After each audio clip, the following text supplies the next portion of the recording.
What's going on? You're watching NFL Daily by Chat Sports. Today's show, I got one player from every NFC team to consider training before the upcoming season. I'm going to kick it off here with the NFC North. I got a running back, Jamaal Williams. And when Williams first came out of BYU, I actually kind of liked the product of him being a okay running back in the league.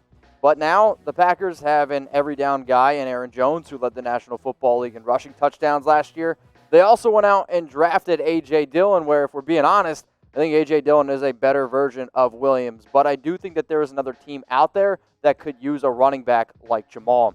Let's go now to the Chicago Bears, Adam Shaheen. And yes, this was a little bit of a questionable draft pick when it first happened. But the Bears, even though I don't think it was very smart of them to go out and trade for Jimmy Graham, they did anyway. And even though that he has been a little bit of a disappointment and the Bears in general haven't used tight ends very well, they did go out and select Cole Kmet round 2, 43rd overall in 2020. I think it's time for the Bears to move on from Shaheen.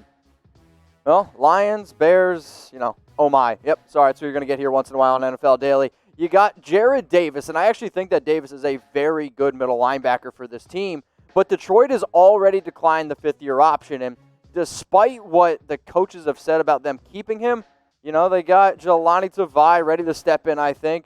You also added Elijah Lee and Jamie Collins in free agency. So Detroit, if you're trying to win now, maybe you don't move on. If you're trying to, go for the future, maybe it's time to move on from Davis. Let's now go to Dalvin Cook here on my NFC trade candidates. Minnesota Viking fans, if you are a diehard fan of the Skull, you can see down below chatsports.com/VikingsTV is our Vikings-only channel. So he's already threatened to hold out without an extension. And I think Dalvin Cook is one of the best running backs in the National Football League. The only issue for me is I don't know if I would particularly pay him north of $10 million a year just simply because of the injuries. And, well, you have Madison Alexander, I think, honestly, could kind of step in and really help out. So this is what Dalvin's done for his career. 2019 was a great year. 2018, injuries. 2017, injuries. He also even battled injuries when he was at Florida State. So you move on maybe from Dalvin Cook in a trade, who there's going to be some teams out there. You go to Alexander Madison. I don't know why I keep getting his name mixed around. You also have Mike Boone, who I think could back him up. Ultimately, this team is a play-action football team. And yes, you already traded away Stephon Diggs. But as good as I think Cook is, I do think the Vikings would be able to survive. And personally, I don't think they should pay him. Because, again, he wants to get paid like one of these running backs up here. And if history repeats itself, Le'Veon Bell, that one didn't work out. David Johnson, that one didn't work out. And for Cook, if you want to pay him more than Derrick Henry, by all means, go ahead, Minnesota. But between you and me, I ain't trying to do that. So I'm curious. I want you to name a player you'd want your team to trade for. I'm going to make this the pinned comment on today's video, so I want you to scroll on down and let me know a player you'd want your team to trade for. Next up here, we got the NFC East, and I'm going to go with Jourdan Lewis, who I think is likely going to be the fourth best cornerback on this Dallas Cowboys team. When you also see what they did in the draft, going out and getting Trayvon Diggs in round 2, which, by the way, is an absolute steal. I thought he could have honestly gone in round 1. But I think maybe the most telling sign that the Cowboys are really just trying to push Lewis out the door is the fact that they decided to pay Anthony Brown instead of him. So Jourdan Lewis, Cowboys, I think it's time to move on. Let's now go to the city of brotherly love. Alshon Jeffery, you're next up here on my list. He's coming off Liz Frank surgery. If they trade him now, it's going to cost $5.54 million against the dead cap for the Eagles, which sure might not sound great, but they went out and drafted Jalen Reagor, John Hightower, Quez Watkins, plus you traded for Marquise Goodwin. And if there's been a player that the Eagles have been trying to get rid of, it's been Alshon Jeffery, because let's be real, he's kind of been a virus in that locker room. Speaking of viruses, go to chatsports.com/stay safe because guess what? We're trying to help you guys stay safe. We're trying to get some football here. Only $14.99. You can get that single mask. It'll ship in 2 business days. But hey, maybe you got a family. Maybe you just want to have more than one mask. We got you covered here as well. You can get this 3-pack, only $24.99. Just got to go to chatsports.com/stay safe. If that link, for some reason, is too hard to remember, or, if you can't see what's on screen, hey, we'll put it in the comments, we'll put it in the description, so it's maybe a little bit easier to click on that for you. Go out there, stay safe, wash your hands. That's all we're asking here at Chat Sports. Let's now go to the last team here, or maybe 2 more teams, my mistake, in the NFC East, Ryan Kerrigan. And I think right now it's safe to say that Washington is trying to rebuild at the moment. That's not calling me a bad person. So keeping a pricey veteran set to make $11.7 million in 2020, that might not be the best option. Kerrigan, in my opinion, is still a very good edge rusher who would be able to help a lot of teams really trying to chase that Super Bowl ring. So for Washington, you save the money, try to get some extra draft capital, and continue to build around your young team. If I'm Ron Rivera, I'm a new head coach, that's what I would do. The last team here in the NFC East, it's the New York Giants. And honestly, as soon as the Giants went out and paid Nate Solder as much money as they did, I'm like, yeah, they're going to regret that. And if you're a Giant fan, you totally know, right? Because he allowed 11 sacks last season. He has not been good whatsoever, in my opinion, since coming over from the New England Patriots. He's set to carry a cap hit of $19.5 million. That's a lot of money. Honestly, trading Nate Solder is not going to be easy. But if you're the Giants, you just drafted Andrew Thomas, 4th overall in this past year's draft. If you can get something for Soldier, hey, you'd be crazy not to do it. You'd also be crazy not to subscribe to Chat Sports. Why? It's 100% free for the next 365 days. You won't find another channel out there that keeps you as up to date as we do with news, rumors. We do live shows. We also do shows like you're watching right now where, guess what? We get a little bit crazy. Oh, yeah, and if you like this video, guess what? I did the exact same thing for AFC teams. So this one came out on Wednesday at 11 a.m. Central Time, 12, I guess we'll say noon Eastern Time. Go check it out. Subscribe to the channel. That way you don't miss any of the videos we make. Let's now go to the NFC South. And I got Nick Easton here, who last year signed with the team for 4 years, $23 million deal. So why would they try to trade him? Well, they drafted Eric McCoy, 48th overall in 2020. And when I look at reports, when I hear what the Saints are saying, it sounds like they're going to lean on the rookie to be the starting center. Now, I think Easton's a solid player, but I don't think it's very intelligent for New Orleans to go pay him $6 million just to be a backup. There's teams out there that need offensive line help. There's teams that could use a guy like Nick Easton. One player that I absolutely love, and I just can't wrap my mind of how he continues to not get used, it's O.J. Howard. And when he first came out of Alabama, I honestly was like, this is one of the best tight end prospects I've ever seen. But, you know, the Tampa Bay, in quotes, the New England Buccaneers went out. You get Tom Brady. You also trade for Rob Gronkowski, and they do have plenty of depth at the tight end position. You still got Cameron Brate.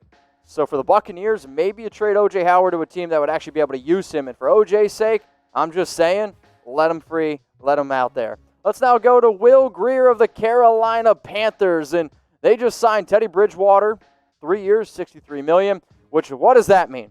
That means at least for the next 3 years, Will Grier is going to be riding the pine. And I never really was crazy about Grier. Yes, he's got great facial hair, but I never really saw him being a successful NFL quarterback when I watched his film from West Virginia.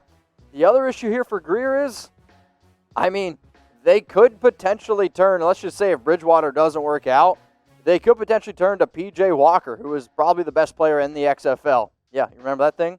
It's called the XFL. The last team here on the NFC South is Alex Mack, another center here for the Falcons, in the final year of his contract. And I do think that there would be plenty of teams interested in the 6-time Pro Bowl center. The issue here is, what Falcons team am I going to get? If I'm going to get the Falcons team that showed up the first half of the season, I think you trade Alex Mack in a heartbeat. If I'm going to get the Falcons team that showed up at the end of the year, I'm like, well, honestly, that team might be able to contend for a playoff seed. If you think you're a playoff team, maybe you don't trade Alex Mack. If you don't think you're a playoff team, look to Matt Hennessy, who you drafted 78th overall in 2020. So who's the best team in the NFC? I think the AFC, honestly, is a little bit more top-heavy, but then the NFC is kind of just like a battle in the middle. I think there's a bunch of teams that you could put here in this conversation. Obviously, the 49ers, the Dallas Cowboys, the Green Bay Packers are probably the top 3 teams that come to my mind. If you disagree with me, scroll on down and let me know. Let's get in now to the Seattle Seahawks on my NFC trade candidates video, and I'm going to go with Jacob Hollister. And if there's any Seahawks fans out there, if you shout 12 when you wake up in the morning, go check out our Seahawks only channel. It's at chatsports.com/Seahawks TV. So they went out and signed Greg Olsen in free agency, and Seahawks fans, don't get mad at me when I say this, I would have never paid Greg Olsen $7 million, period. I'm sorry. But if there's one thing that Seattle does have, it is plenty, and I mean plenty of depth at the tight end position. Now, Hollister kind of got his first shot, and if you will, was a breakout candidate this past season. But that's a lot to do with the fact of, well, you saw some other injuries, one especially to Will Dissly. If you are subscribing to our Seahawks channel, you'll know that we've already put out a video on potentially the Seahawks moving on from Will Dissly. So Chat Sports is all about interaction.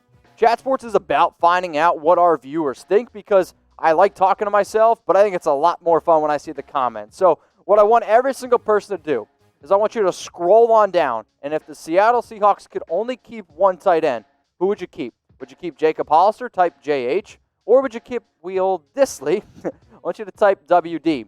The only issue for Will Dissly is, well, I think you could use some WD-40 because that man keeps on getting hurt. If you want to go the safer route, maybe you go Jacob Hollister. Stronger together. I think Will Dissly could definitely use one of these T-shirts. Go to chatsports.com/staystrong if you want to get your favorite team Stronger Together shirt. So right now they are 30% off, and all proceeds do go to COVID-19 relief fund. But hey, we have shirts for all 32 teams just by going to chatsports.com/staystrong. They fit great. I can also say personally that I have one. So at this current time, right now as I'm filming, the shirt is only $13.99. These are going rather quickly. The deals change on them quickly as well. So if you want a T-shirt that you see on screen for under $15, go ahead, chatsports.com/strong. Let's go to a big name player, Jalen Ramsey. Could you see the Rams give up 2 first-round picks and then maybe get 2 first-round picks back for Ramsey? It's possible. The Rams only have $6 million in cap space because, well, you decided to pay Jared Goff a crap load of money, and I think we're going to find out real quick that, yeah, they're already kind of regretting that decision. So Ramsey is set to be a free agent in 2021. That's a mistake on my part, 2021. And when I really think about Ramsey overall, he is going to want a lot of money. You're looking at a player who showed up to camp in a Brinks truck, for goodness sakes, right? I mean, that's when he was back with the Jags. Right now, the issue is I don't know if the Los Angeles Rams are going to be able to pay Jalen Ramsey the money that he wants. Sure, he's coming off probably one of his worst years in his career, but he is still a very talented cornerback, in my opinion, top 3 in the NFL. Let's go to the San Francisco 49ers, and I love Tevin Coleman, and honestly, I know Kyle Shanahan likes Tevin Coleman too. The issue here is with Coleman, I don't know if I'm going to pay him $4.8 million in 2020 when kind of just seems like Kyle Shanahan could just plug and play just about any running back in his system. They're going to continue to go with the running back by committee. I obviously love Raheem Mostert. You got Jeff Wilson there. It sounds like they also want to continue to try to kick the tires on Jerick McKinnon. So for San Francisco, maybe it's time to move on from Tevin Coleman. Should the Arizona Cardinals trade Patrick Peterson? You're watching my NFC trade candidates video, and he's up here for Arizona. If you're a diehard Cardinals fan, go ahead, subscribe to our Cardinals-only channel. You can see it on the screen below, chatsports.com/Cardinals TV. So I think he would definitely fetch some solid draft capital. And if you watch our videos before, you'll know that the Cardinals, they're like my sleeper team. They're that team that I could see getting into that 7 seed in the playoffs. But the NFC West is probably the most challenging division in the league, and I don't know if the Cardinals are there yet. I do think that they still might be a year or 2 away. So Patrick Peterson, who is entering the final year of his contract, potentially, he's only 29 now. Maybe now is the time where you trade Patrick Peterson and get some extra draft capital and then really make your team strong for the next 1 to 2 years. If Cardinals fans think that you can win it all right now, you keep Peterson. If you don't think you're quite there yet and you want to build for the future, that's why I think you ultimately trade him.